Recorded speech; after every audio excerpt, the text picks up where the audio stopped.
Hi. So we'll talk about the fragmented state of rollups today in the Ethereum scaling universe and how we're trying to address this. I'll power through this real quickly because I want to leave room for questions at the end, and the more challenging the questions, the better. I really want to hear disagreements and problems you see with this so that we can, better address them and discuss what you see as an issue.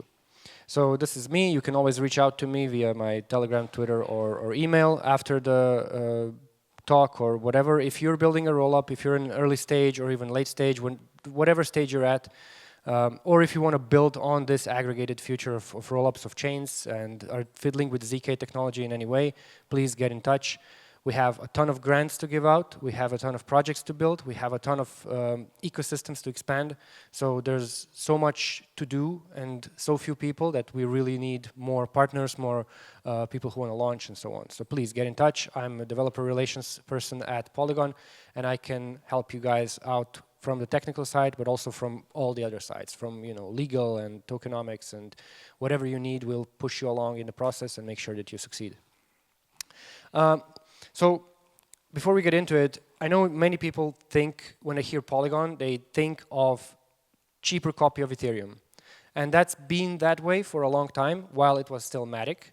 Now it is no longer that. Now it is something entirely different, and it's a stack of technologies that are working together to aggregate this entire Web3 space. So the AggLayer plus CDK, that's Chain Development Kit, aim to aggregate the Web3 space, all built atop of Ethereum. You can't have one chain to do all the use cases that we want to do, right? So we've seen the congestion that happens. We've seen when it occurs. Now, I'm kind of known as this crypto skeptic because I firmly believe that there are no more than 30,000 people, users in crypto total, and all of the ecosystems combined. And out of those 30,000, I think I've met all of them in my conferences over the past 10 years. And out of those 30,000, 1,000 of them are shuffling the same $10 billion around from one bucket to another. Sometimes a drop spills over and then somebody leaves and somebody new comes in, but that's about it. And all we really do by scaling these ecosystems by 100 times is allow those same people to run 100 times more bots. That's kind of a different problem. No matter how much we scale things, it's still going to be congested because you have cheap transactions, so of course they're going to be filled up by bots who are doing arbitrage and stuff like that. Now, why is that fundamentally a problem? Well, for one, it's kind of preventing real-world use cases because you can't give people normal usage environments. But also, as long as you have this fragmented liquidity, fragmented mind space, fragmented chain ecosystem, these people who are kind of using the sandwich attacks and the TVL and the low TVL to kind of take advantage of these chains, they can really manipulate an entire environment, and that's not really good. So fundamentally, in a very simple way, deep liquidity prevents these games. And one of the aspects of the aggregated Web3 is unified liquidity that will prevent these games, hopefully. Now, Polygon has been solving this fragmentation issue. Well, this use case issue where you have one chain that's trying to do everything, it's not really working out that well. So Polygon has been trying to solve it by launching their own elements of this entire stack. And we'll get to the AggLayer later, but we have to go through these puzzle pieces first. So we have these 4 different efforts, right? There's Polygon POS. This is the oldest chain that started as Matic. And it's just a faster, cheaper version of Ethereum, which now no longer suffers from frequent reorganizations. It has the milestones API that will frequently snapshot the chain, finalize it repeatedly, so you don't have to have like 300 confirmations to accept a deposit and so on. This is where you launch things to kind of get off the ground quickly, cheaply, test your user base, and also it has a really rich and vibrant ecosystem that you can really tap into an existing user base there, even an existing app base, because there's so much there that you can directly interact with. It really opens the playing field. You're not developing on an empty app chain, ghost chain that you've just spun up. You're actually developing in a live ecosystem. There's Polygon ZK-VM, which is a relatively new addition in beta now, that uses ZK tech to actually aggregate their transactions and is almost at full EVM parity. So there's a minor difference in a few opcodes, nothing you need to worry about. Your Solidity code is fully portable to the Polygon ZK EVM chain, And this one is transitioning to blobs soon. Right now it's using call data. So right now, technically, because it's using call data, because it's the only rollup that's using call data right now, it's technically the only real rollup, because call data will stick around on the chain, at least until the purge, which means you can reproduce this entire chain just from the call data on Ethereum. The blob chains rely on the blob being around, which means that when it goes away, they will no longer be reproducible from the source information. So this is a fun fact. But anyway, zkVM is working on going blob mode as well, and to decrease the transaction fees on it even more. And usually it kind of became, on its own, it became kind of this DeFi hub on the Polygon stack. So people are launching DeFi stuff there because of this perceived cryptographic security, ZK, on top of the crypto economic security of Ethereum that it's tapping into, that it's settling on. Because it's settled on Ethereum, right? We have the Polygon CDK, which is a technology that's used to build these chains. So the chain development kit allows you to just spin up your own EVM in this entire ecosystem. You can tweak it to whatever you want, and you can very easily connect to these other chains, which we'll get to a little later. And ETHMilan is the newest edition, which is a UTXO-based chain focused on privacy and client-side proof generation. What does that mean?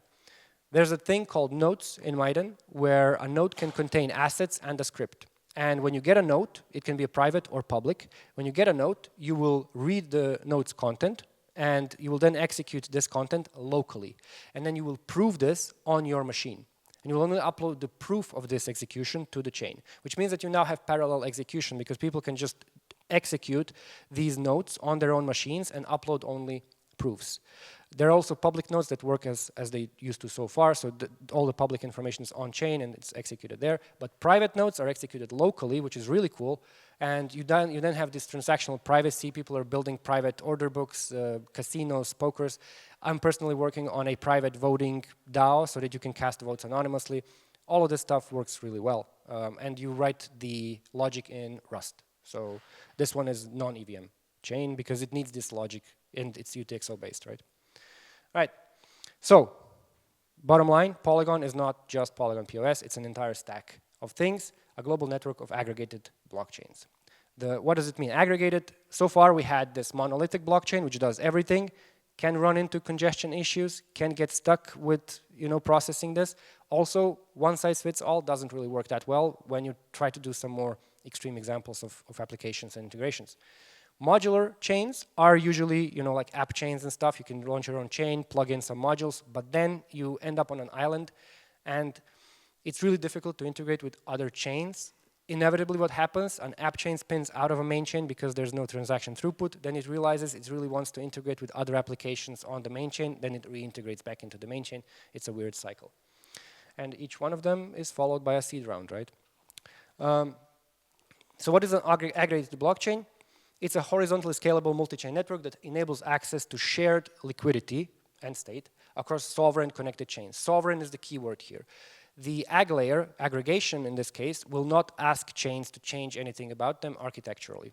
It's a no buy-in, no rent-seeking model of connecting these chains together in a unified whole so that they can actually communicate to each other through this aggregation layer, but there is no additional requirement to actually fork anything in your chain, to modify it, to relaunch it, and so on. So we've gone a little bit through the Polygon CDK, but in general, the CDK focuses on ZK chains. So if you build a chain using the CDK, you will build an EVM-compatible chain, but it will be a ZK chain. And once you launch the ZK chain, you'll be able to pick if you want a rollup or a Validium chain, you want a type 1 prover, type 2 prover. You can fiddle with all of these settings. Then you can also modify which native gas token you want to use. You can use your own token if you want. You can use Pol, you can use ETH, whatever you want. You can plug in other modules like account abstraction. You can plug in whatever you want. And then when you launch the chain, it is trivial to join the wider ecosystem. So this is some of the components of the CDK chain. So each CDK chain will have a sequencer. Then you pick which data availability layer you want. You can have a local, so you store it in your own nodes off that chain. You can have a data availability committee, which is kind of shared by this entire AggLayer. Or you can have a third-party DA, like EigenDA or whatever DA there is today. You pick Validium or Rollup, type 1, type 2, and then you compile this into your chain and you just run it and it just works. And it comes out of the box with some really cool additional tools for monitoring, like Grafana dashboards and setups that are automatically set up for you, explorers, and much more. In fact, OKX announced relatively recently that they will be powering a hosted service for free, for life, for any CDK launched chain. So if you launch a chain with this, they give you a hosted blockchain explorer in the style of Etherscan for life at no cost. And they publicly committed to this, so you can call them out on it if they go back on their word. So the sequencer is responsible for verifying, ordering, and batching transactions before committing them to the main chain. You have the DA layer, which ensures the availability of blockchain data. So right now, this is blobs and call data, but later on, this can be anything that I mentioned before. And then there's the prover, which generates the proof, which will be sent to Ethereum, in this case, Ethereum as layer 1 to validate, to settle this chain. So why would you choose this? You can have you can see some advantages here. The major advantage is you're immediately plugged into the economic security of Ethereum, so you don't have to secure, you don't have to work, you can have a single server chain, and as long as the proof is valid that it generates and it sells on Ethereum, it's safe. You no longer have this kind of censorship threat that is there because the chain is having its blocks built in a centralized way. So this makes that part much easier.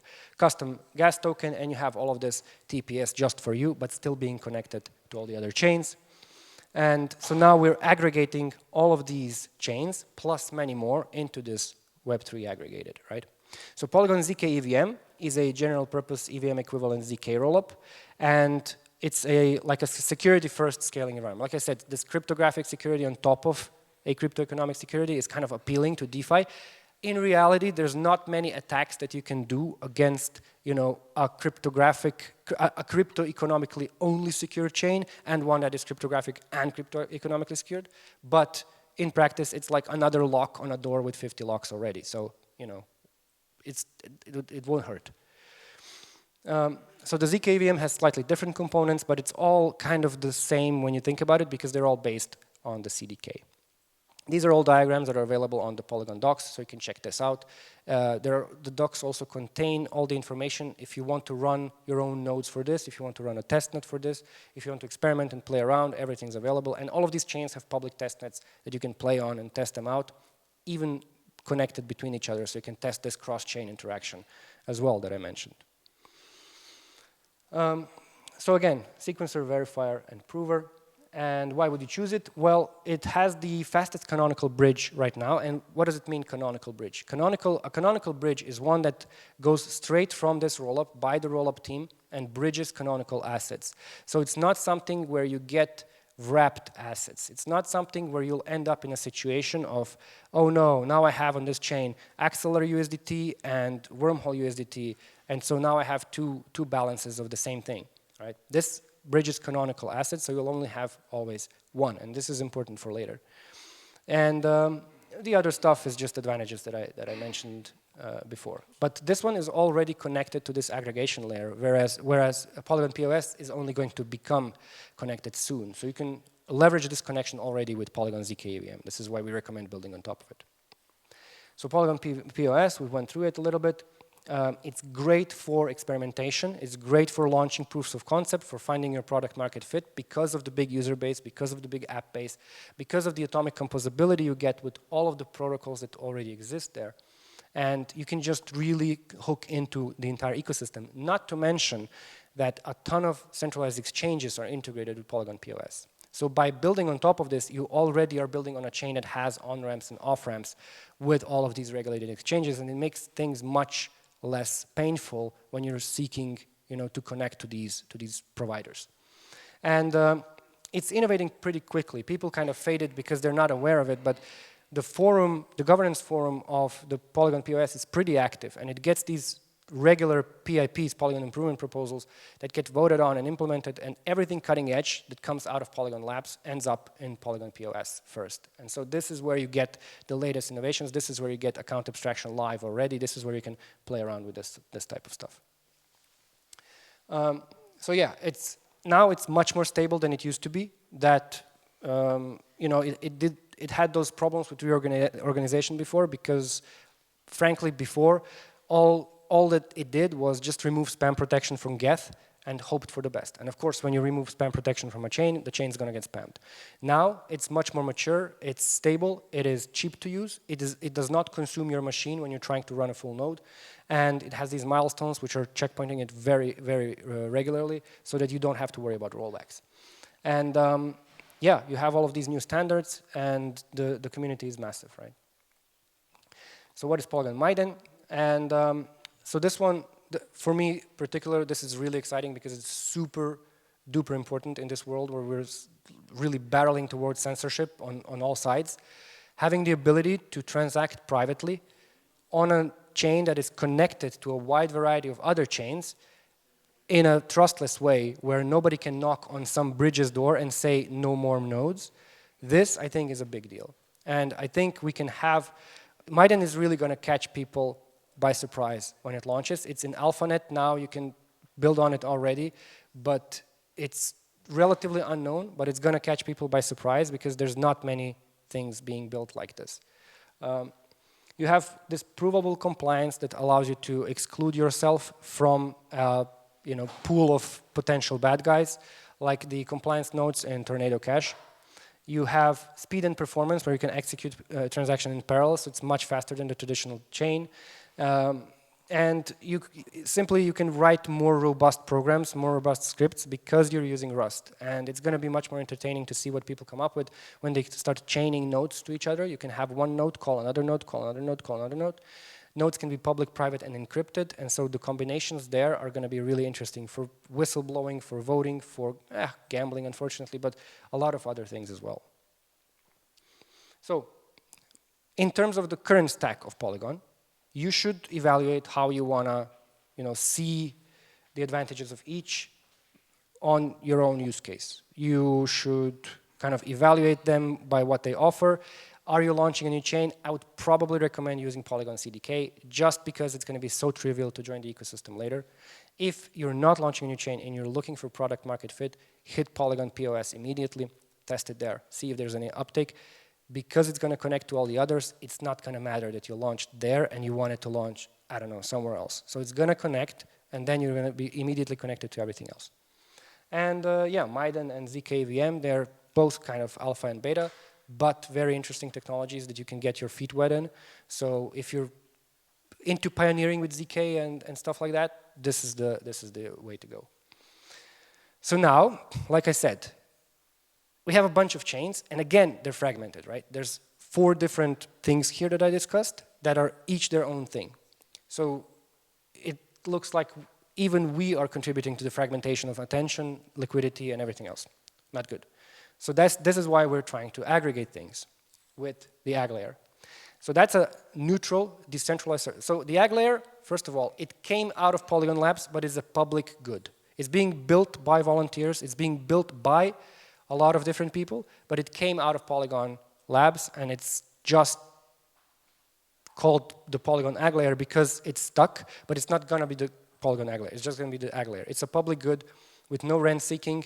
It's going to be a neutral, decentralized service that will verify chain states and aggregate the proofs of their chain state, and then settle all of that to Ethereum. So what does all that mean? Right now, you have this liquidity problem, right? You have, let's say that I have, let's say that there's Uniswap on Polygon POS. Let's say that there's Uniswap on Ethereum.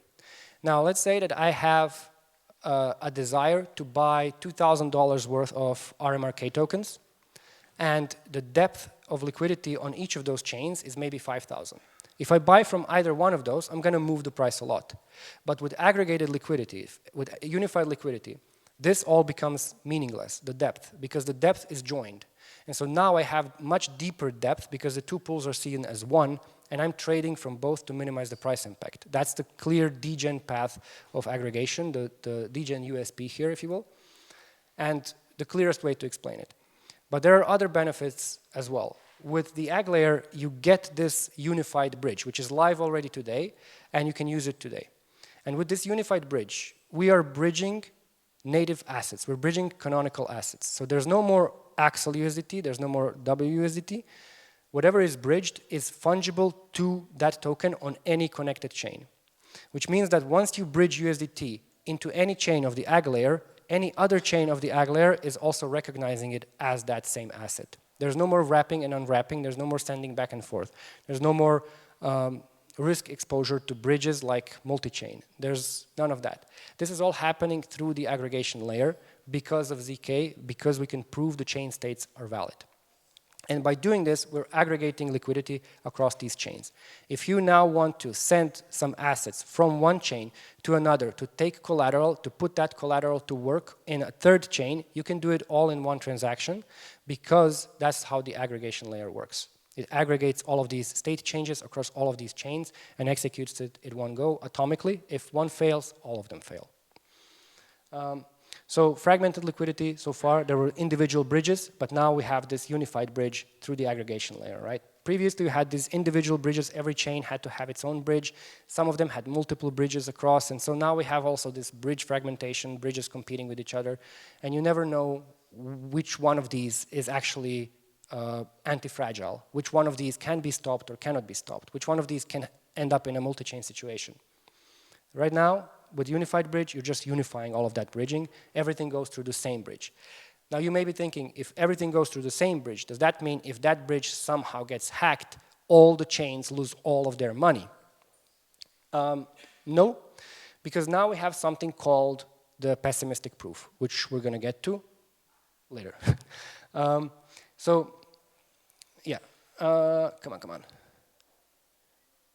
So these are just examples of what you can do. So you can, so the aggregation layer sits between the Ethereum settlement layer and the chains that are working, that are connected with this aggregation layer. So how does it work? A chain will generate a proof and send it to the aggregation layer. This aggregation layer knows how a valid state transition of a chain looks. It knows what's required for a chain to go from state A to state B. If that proof matches this formula of transition, then the aggregation layer will say, all right, this looks good. But it will also check another thing. It will check something called the pessimistic proof, which is also generated by the chain. Right now it's generated by the AggLayer nodes, but later it will be generated by the chains themselves. And the pessimistic proof assumes that all the chains are already hacked. It treats everybody with suspicion. It looks at it and says, wait, you're trying to withdraw this? I don't really trust you. Let me verify this. And then it will verify the pessimistic proof. And the pessimistic proof says, I am not trying to withdraw more than I've had deposited in me. And if that matches, and if the state transition proof matches, then it will log it into the layer 1 settlement. Now, since the settlement is separate from the verification of the verification of the proofs happens in the AggLayer, and the settlement happens on the L1, the chains can communicate before things are settled on the L1. So I can send a message from chain A to chain B, and once these messages encounter each other in the aggregation layer, if they get proved as valid, the chains can already interact, which means we don't have to wait for things to settle on L1 in order for that state to trickle back to the chain and then react to it. So this is the atomic composability that the aggregation layer offers. And then the result of this entire interaction is going to be proven again in the aggregated proof and settled on Ethereum. So it sounds a little bit complex, but basically you have this pipeline of transactions that happen, and then once they all happen, they can get settled on Ethereum. But the transactions are safe and secure because it's not like there are nodes that are building a chain in between. It's all just ZK. It's all just proofs. It's all just proving that things are valid. So what are the benefits of the AggLayer? Fungible tokens. So you have these tokens that are basically fungible across all of these connected chains. You don't have the fragmentation of different types of the same asset. Big deal because it's a big problem today. People lose a lot of money on gas fees just to swap those around, move those around, and so on. You have safe cross-chain transactions. Because of the ZK provers thing, you can also transfer not just tokens, but also state. You can also bridge state. Now, the pessimistic proof only checks for asset balances. It will not check, for example, for arbitrary state. Like, it's not going to check if you're allowed to send somebody a decentralized email over the AggLayer, because it's not aware of that balance of emails, right? It can't check that. It can check only asset balances. But Asset balances can be accompanied by messages, and messages can call any function on any chain. So you can actually chain these calls across these different chains, which we'll get to with bridge and call.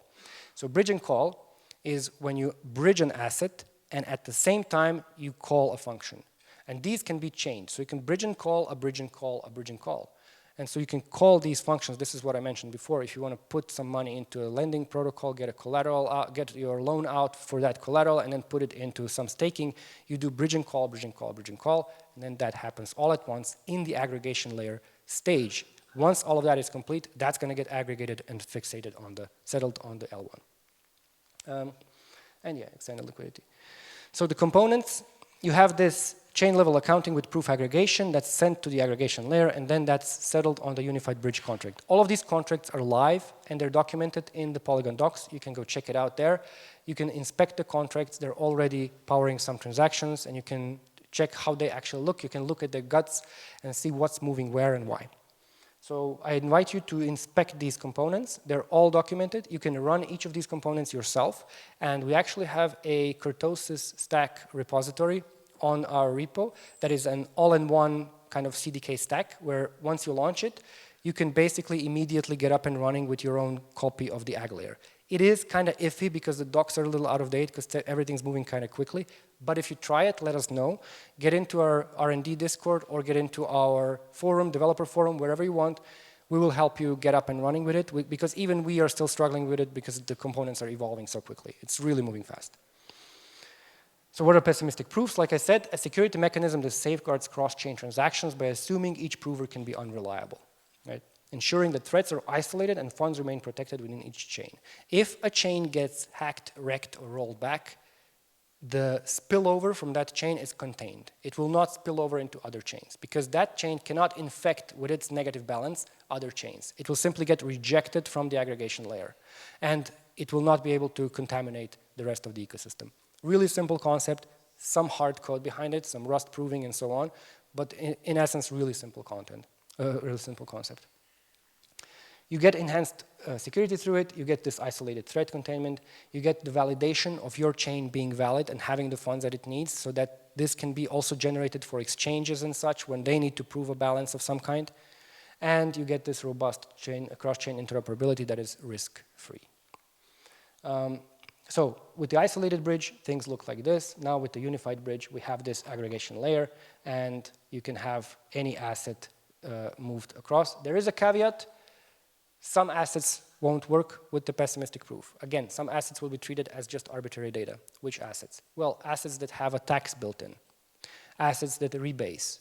The aggregation layer, the pessimistic proofs, cannot really reason about them because their balance will change between different blocks on different chains, and this is not gonna work. So simple assets for now can be automatically balance tracked with pessimistic proofs and the aggregation layer. These complex ones will need a custom interpreter on the source and destination chain that tells the aggregation layer how that actually works, but that's another story for another day. So this is aggregation layer 1, by the way. Now, version 1 is live today, and right now it does not aggregate all the proofs of all of these chains. Again, a current limitation, a temporary one. This means that instant communication between chains is not yet possible. It does aggregate the proofs of balances, but it does not aggregate the proof of state, which means that you can't really call messages across chains in that aggregation layer itself. Right now, the chain has to settle on Ethereum first before the other chain will become aware of its state. Security is there, pessimistic proof is there to check the balance, but this cross-chain communication is slower than it should be and more expensive right now. But very soon, we are going to be upgrading to AggLayer v2, which will aggregate all of this and then publish only a single aggregated proof to Ethereum. This is moving very, very quickly with these innovations from the Zero Lab at Polygon that's working on the ZK tech and developing all of these ZK plugins. In fact, if you're a ZK aficionado, we have the Plonky 3 repository under Polygon, which is full of examples of ZK. You can pick and choose components of your prover that you pick this curve, pick this proving mechanism, and you can just compose them depending on what you need to build. And so you can custom build your own prover for your own use case. And this is what a lot of these chains are actually doing, and what other chains that are not CDK-based can do to generate proofs that will be compatible with AggLayer so they can join the AggLayer without having to rebuild on the CDK. And so bridge and call, if you want to play around with it, there are 2 links at the bottom with resources about, technical resources about the AggLayer. So you can take a picture of this for scripts about the AggLayer, for bridges, for experimenting with bridging, for experimenting with these cross-chain calls.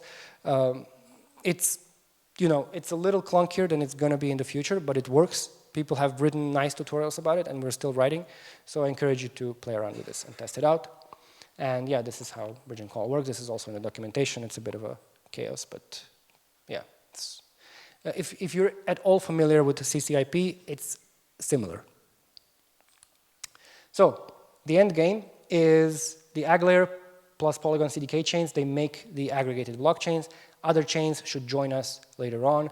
And so you kind of get this unlimited scalability, right? Because you will have your app chain do whatever you want, but it's going to be immediately tapped into the entire rest of the ecosystem for all of that other liquidity, for all of the other TVL and all of those other users who will be oblivious to what's going on behind the scenes. So the ultimate goal, the ultimate end game is a super wallet, in my opinion, which will abstract all of this away from the user. You cannot expect a user to use MetaMask to interact with bridge and call and stuff like that. It's all going to fall apart again. What we need is a super wallet, which if there are any wallet teams here, apply. There's a lot of funding to be given for such a wallet. But a wallet needs to abstract away all of these differences between the chains and execute the call that travels across all of these chains through the AggLayer without telling the user what's going on. So if I, Bob, have $10 on chain A, $10 on chain B, and $10 on chain C, and I want to send $25 to Alice on chain Z, this wallet will only show me send money to Alice. That's it.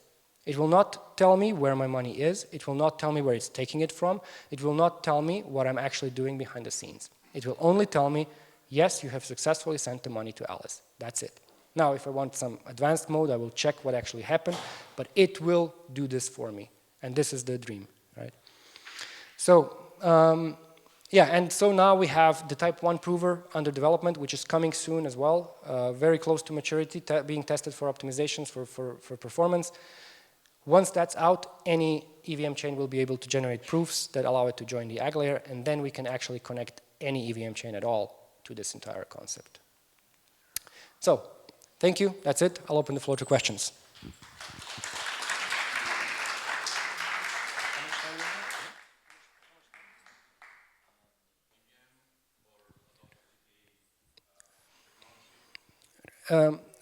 Yes, ZK. So the question was, what are the requirements for a chain to join the AggLayer? There are no requirements except you being able to generate a ZK proof of your state and prove the validity of that state transition. That means you don't even have to be a chain. A video game could join the AggLayer if it has proof that the transition from save game 1 to save game 2 is valid. And if you tell the AggLayer how that's proven, and if you provide that proof later on so it can verify, you can join the AggLayer. So all you have to do is integrate this type 1 prover if you have an existing EVM chain, and you will be able to join the AggLayer just by submitting these proofs. The process right now is quite manual. You have to apply through some form and give some RPCs and nodes and so on, because it's not yet, before we launch V2, we're working this one-by-one case with V1. But all you need is just to prove that state transition is valid, and that's it, really.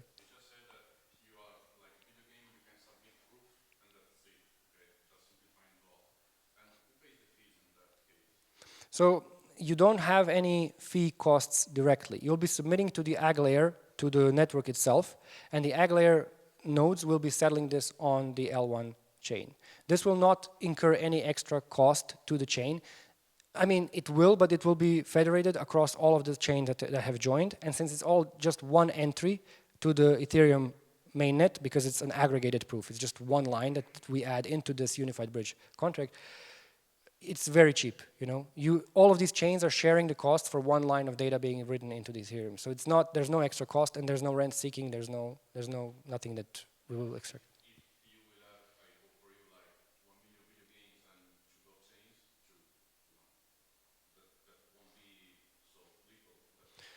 We'll see how that works out. But in general, the prices right now are so low that we could scale this to like 1,000 chains, and it won't be even it won't be even felt. So, and as ZK proofs get more and more optimized, cheaper to generate and smaller to log, I think it's going to get even better and better. So we'll see. That's a theoretical problem, but it's not a problem we have right now. It's going to be a good problem to have. Yeah.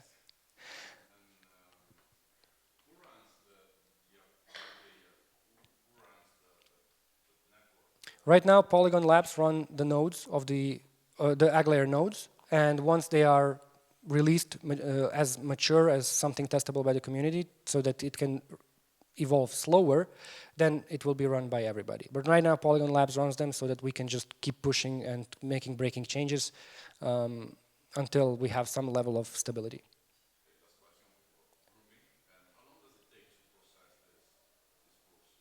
So right now we can. Right now the speed of the network is at the speed of the slowest finalization of the joint chain, because right now they're still being logged to L1, and this is slower than the proof generation. The proofs can generate right now, I think, in like a minute or something, but because it's being stored in a different way, it's too expensive to generate them this quickly. So now we're working on optimization and aggregation to actually make that cheaper, and then we will have much faster settlements. Yeah. Thank you all. Get in touch with me if you're launching any kind of rollup or need clarifications with this. Always available. Cheers.